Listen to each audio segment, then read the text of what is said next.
ಎಲ್ಲರಿಗೂ ಇವತ್ತು Valentine's day ಆಗಿರೋದ್ರಿಂದ ನನ್ನ ಹಸ್ಬೆಂಡ್ಗೆ ಏನಾದರೂ ಸರ್ಪ್ರೈಸ್ ಕೊಡೋಣ ಅಂದ್ಬಿಟ್ಟು ಅವ್ರ ಫೇವ್ರೆಟ್ ಚಾಕ್ಲೇಟ್ ಕೇಕ್ನ ನಾನು ನನ್ನ ಕೈಯಾರೆ ನಮ್ಮ ಮನೇಲಿ ತಯಾರಿಸಿದ್ದೀನಿ.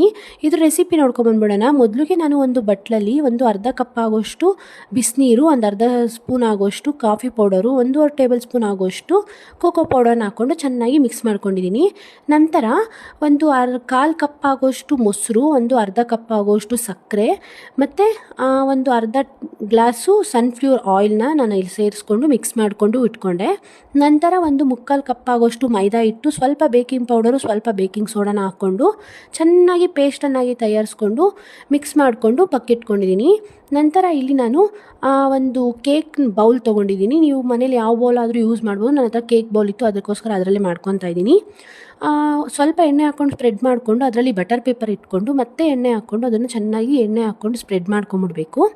ನಂತರ ಏನು ತಯಾರಿಸಿರ್ತೀರಿ ಪೇಸ್ಟು ಅದನ್ನು ಅದರಲ್ಲಿ ಹಾಕ್ಕೊಂಡು ನೀಟಾಗಿ ಸ್ಪ್ರೆಡ್ ಮಾಡ್ಕೊಬೇಕು ಸಮವಾಗಿ. ನಂತರ ಒಂದು ಸ್ಟವ್ ಮೇಲೆ ಒಂದು ಬಟ್ಲಿಟ್ಕೊಂಡು ಬಟ್ಲು ಕಾದ್ಮೇಲೆ ಅದಕ್ಕೆ ಒಂದು ಅರ್ಧ ಗ್ಲಾಸ್ ಆಗೋಷ್ಟು ನೀರು ಮತ್ತು ಆ ಬಟ್ಲಿಡೋಕ್ಕೆ ಒಂದು ಸ್ಟ್ಯಾಂಡ್ ಇಟ್ಕೊತಾ ಇದ್ದೀನಿ, ಕೇಕ್ ಬಟ್ಲಿಡೋಕ್ಕೆ. ಮತ್ತು ಅದ್ರ ಮೇಲೆ ಕೇಕ್ ಬಟ್ಲಿಟ್ಕೊಂಡು ಆ ಒಂದು ಪ್ಲೇಟ್ ಕ್ಲೋಸ್ ಮಾಡಿ ಗಾಳಿ ಆಚೆ ಬರದೇ ಇರೋ ಹಾಗೆ ಕ್ಲೋಸ್ ಮಾಡ್ಕೊಂಡು ನೀಟಾಗಿ ಒಂದು 25 to 30 ಮಿನಿಟ್ ಒಂದು ಲೋ ಫ್ಲೇಮಲ್ಲಿ ಅದನ್ನು ಬಿಟ್ಟರೆ ಸಾಕು. ಸೂಪರಾಗಿರೋ ಕೇಕ್ ರೆಡಿಯಾಗಿ ಹೋಗುತ್ತೆ. ಇದನ್ನು ಯಾವ ಥರ ಚೆಕ್ ಮಾಡ್ಕೊಂಡು ಕೇಕ್ ಆಗಿದೆ ಅನ್ನೋದಾದರೆ, ಒಂದು ಟೂತ್ ಪಿಕ್ ತೊಗೊಳ್ಳಿ. ಒಂದು ಟೂತ್ ಪಿಕ್ನ ಒಳಗಡೆ ಡಿಪ್ ಮಾಡಿದ್ರೆ ಅದಕ್ಕೆ ಕೇಕು ಅಂಟಬಾರ್ದು, ಆಗ ಕರೆಕ್ಟಾಗಿ ಆಗಿದೆ ಅಂತ ಅರ್ಥ. ಈಗ ಸುತ್ತು ಈ ಥರ ಬಿಡಿಸ್ಕೊಂಡು ಒಂದು ಪ್ಲೇಟಲ್ಲಿ ಹಾಕ್ಕೊಂಡ್ರೆ ಸೂಪರಾಗಿರೋ ಕೇಕ್ ರೆಡಿಯಾಗಿ ಹೋಗುತ್ತೆ. ಇದ್ರ ಮೇಲೆ ನಾನು ಸ್ಪ್ರೆಡ್ ಮಾಡ್ಕೊಳೋಕ್ಕೆ ಚಾಕ್ಲೇಟ್ ಸಿರಮ್ನ ತೊಗೊಂಡಿದ್ದೆ. ಚಾಕ್ಲೇಟ್ ಸಿರಮ್ನ ಇದು ನನ್ನ ಮನೆಯಲ್ಲೇ ಮಾಡ್ಕೊಂಡಿದ್ದು. ಇದ್ರ ರೆಸಿಪಿ ಬೇಕಾದ್ರೆ ನೆಕ್ಸ್ಟ್ ವಿಡಿಯೋದಲ್ಲಿ ಅಪ್ಲೋಡ್ ಮಾಡ್ತೀನಿ.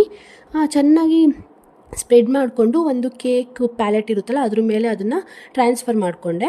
ಮತ್ತು ಇದ್ರ ಮೇಲೆ ಡೆಕೋರೇಷನ್ಗೆ ನಾನು ರೋಸ್ಟೆಡ್ ಆಲ್ಮಂಡ್ಸ್ನ ಚೆನ್ನಾಗಿ ಈ ಥರ ಪೌಡರನ್ನಾಗಿ ಮಾಡಿಕೊಂಡು ಡೆಕೋರೇಷನ್ ಮಾಡ್ಕೊತಾ ಇದ್ದೀನಿ. ನಾನಂತೂ ಸರ್ಪ್ರೈಸ್ ಕೊಡೋಕ್ಕೆ ನನ್ನ ಹಸ್ಬೆಂಡ್ಗೆ ರೆಡಿ ಮಾಡಿದಾಯಿತು. ನಿಮ್ಮ ಫೇವ್ರೆಟ್ ಪರ್ಸನ್ಗೆ ನೀವು ಸರ್ಪ್ರೈಸ್ ಕೊಡೋಕ್ಕೆ ಈ ಥರ ಕೇಕ್ ರೆಡಿ ಮಾಡಿ, ಹಾಗೆ ಹೇಗಿದೆ ಅಂತ ನನಗೆ ಕಮೆಂಟ್ ಮಾಡಿ.